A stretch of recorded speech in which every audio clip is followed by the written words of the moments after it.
കഴിഞ്ഞ ആഴ്ചത്തെ weekly analysis നമ്മൾ പറഞ്ഞിട്ടുണ്ടായിരുന്നു കൃത്യമായിട്ട് തന്നെ. അതുപോലെ തന്നെ വീക്ക്ലി അനാലിസിസിൽ എന്തൊക്കെ പറഞ്ഞിട്ടുണ്ടായിരുന്നോ 26,000 തൊടുമെന്ന് പറഞ്ഞു, അവിടേക്ക് എത്തിയിട്ടുണ്ടായിരുന്നു. പക്ഷേ വെള്ളിയാഴ്ചത്തെ പ്രീ മാർക്കറ്റിൽ ചെറുതായിട്ടൊന്ന് പാളിയിട്ടുണ്ട് നമ്മുടെ വ്യൂ പാളിയെന്ന് വെച്ച് കഴിഞ്ഞാൽ ഞാൻ പറഞ്ഞിട്ടുണ്ടായിരുന്നു താഴത്തെ ഒരു ഗ്യാപ്പ് ഫില്ലിങ്, പിന്നെ അവിടെ നിന്നൊരു വലിയൊരു റാലി. പക്ഷേ എന്തുകൊണ്ടോ റാലി സംഭവിച്ചിട്ടില്ല. ബീഹാർ ഇലക്ഷനുമായിട്ട് ബന്ധപ്പെട്ട് വളരെ പോസിറ്റീവായിട്ടുള്ള പ്രതീക്ഷിച്ചതിനപ്പുറത്ത് വലിയൊരു റിസൾട്ട് ഉണ്ടായിട്ടും മാർക്കറ്റിൽ മൂവ്മെൻറ്റ് ഉണ്ടായിട്ടില്ലായിരുന്നു. അല്ലാതെ നോക്കുകയാണെന്നുണ്ടെങ്കിൽ ഏകദേശം കഴിഞ്ഞ ആഴ്ചത്തെ വീക്ക്ലി അനാലിസിസിൽ പറഞ്ഞിട്ടുണ്ടായിരുന്ന ലെവൽസ് എല്ലാം കൃത്യമായിട്ട് എത്തിയിട്ടുണ്ട്.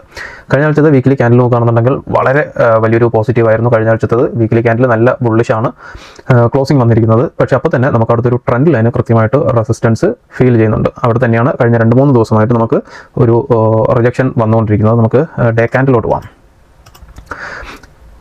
ഡേ ക്യാൻഡിൽ നമുക്കിവിടെ ചെറിയൊരു റിവേഴ്സ് സിഗ്നൽ വന്നതാണ് വ്യാഴാഴ്ച. ഇവിടെ നിന്നൊരു ഒരു റിജക്ഷൻ വന്നിട്ട് പിന്നെ വെള്ളിയാഴ്ചത്തെ മാർക്കറ്റിൽ ഞാൻ ഈ ഒരു ഹൈ കട്ട് ചെയ്യുമെന്ന് വിചാരിച്ചിരുന്നു, പറഞ്ഞിട്ടുണ്ടായിരുന്നു അത് ഹൈ കട്ട് ചെയ്യാൻ സാധ്യത ഉണ്ടെന്ന്. പക്ഷേ ബീഹാറിൻ്റെ ആ ഒരു ഇലക്ഷൻ റിസൾട്ടിൽ ആ ഒരു ഹൈ കട്ട് ചെയ്യാനുള്ള ഒരു പ്രാപ്തി മാർക്കറ്റിന് ഇല്ലാതെ പോയി. അതുകൊണ്ട് തന്നെ എനിക്ക് തോന്നുന്നു അവിടെ ചെറിയൊരു അപകടം ഉണ്ട്.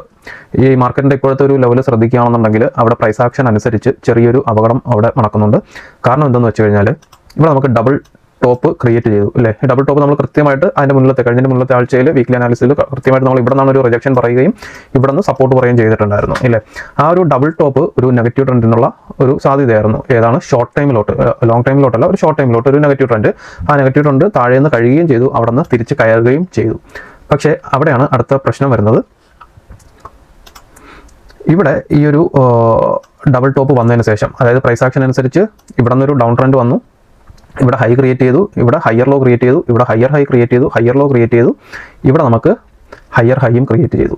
അടുത്ത ഹൈ വന്നിട്ട് ഈക്വൽ ഹൈ ആയിരുന്നു, അടുത്തൊരു ലോ ക്രിയേറ്റ് ചെയ്തു. അടുത്ത ഹൈ ക്രിയേറ്റ് ചെയ്തിരിക്കുന്നത് ലോവർ ഹൈ ആണ്, ഹയർ ഹൈ ക്രിയേറ്റ് ചെയ്തിട്ടില്ല. ഇവിടെ ഈക്വൽ ഹൈ വന്നു, അടുത്ത് ഇവിടെ ഒരു ബെൻഡ് വന്നു. ബെൻഡ് വന്നു കഴിഞ്ഞാൽ എന്താ സംഭവിക്കുക എന്ന് നമുക്കറിയാം. അപ്പോൾ ഇവിടുത്തെ ഏറ്റവും വലിയ പ്രധാന പ്രശ്നം എന്ന് പറയുന്നത് ഈ ഒരു റെസിസ്റ്റൻസ് ബ്രേക്ക് ആകുമോ ഇല്ലയോ എന്നുള്ളതാണ്. ഇല്ല എന്നുണ്ടെങ്കിൽ ഇതൊരു ലോവർ ഹൈ ആയിട്ട് എടുക്കാം. ഹയർ ഹൈ ഫോം ചെയ്തില്ല എന്നുണ്ടെങ്കിൽ ലോവർ ഹൈ ഫോം ചെയ്തിട്ടുണ്ട് മാർക്കറ്റ്.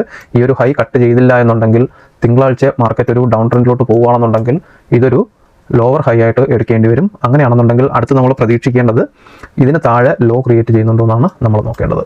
ഇതിന് താഴെ ലോ ക്രിയേറ്റ് ചെയ്യുകയാണെന്നുണ്ടെങ്കിൽ ഡൗൺ ട്രെൻഡിലോട്ട് മാർക്കറ്റ് പോകും. പക്ഷേ ഞാൻ വെള്ളിയാഴ്ച നമ്മൾ വരച്ചിട്ടുണ്ടായിരുന്ന ഈ ഒരു റീട്രേസ്മെൻറ്റ് ഏരിയ ഉണ്ട് ഇല്ലേ, അതായത് ഈ ഒരു ഹൈ ടു ഈ ഒരു ലോയിൽ നിന്ന്